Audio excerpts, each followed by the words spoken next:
జై శ్రీమన్నారాయణ. అందరికీ నమస్కారం. మన్యం జిల్లా సీతానగరంలో కార్తీక మాస నదీ స్నాన మహత్యం.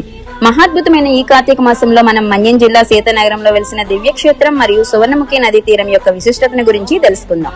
సీతానగర గ్రామంలో పవిత్రమైన సువర్ణముఖి నది తీరాన సాక్షాత్తు శ్రీమన్నారాయణుడి అంశలైన శ్రీ వేణుగోపాల స్వామి మరియు శ్రీ లక్ష్మీ నరసింహస్వామి వారు యుగ యుగాలుగా భక్తులకు దర్శనమిస్తున్నారు.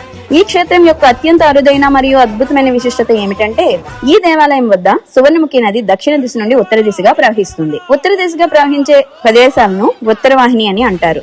ఉత్తరవాహిని అత్యంత పవిత్రమైనది, అరుదైనది మరియు ముక్తిని ప్రసాదించే శక్తి కలది. సాధారణంగా కార్తీకంలో ఈ నదిలో స్నానం చేసిన పుణ్యం లభిస్తుంది. కానీ ఉత్తరవాహినిగా ప్రవహించే ఈ సీతానగరం సువర్ణముఖి నది స్నానం యొక్క ఫలం అపారం. మన్యం జిల్లా ప్రజలందరికీ మరియు భక్తులందరికీ విజ్ఞప్తి చేస్తున్నాము. ఈ పవిత్ర కార్తీక మాసంలో మన గ్రామ సమీపంలోనే వెలిసిన ఉత్తరవాహిని సువర్ణముఖి నదీ తీరాన శ్రీ వేణుగోపాల స్వామి మరియు లక్ష్మీ నరసింహస్వామి వారి సన్నిధిలో తప్పకుండా నదీ స్నానం ఆచరించండి.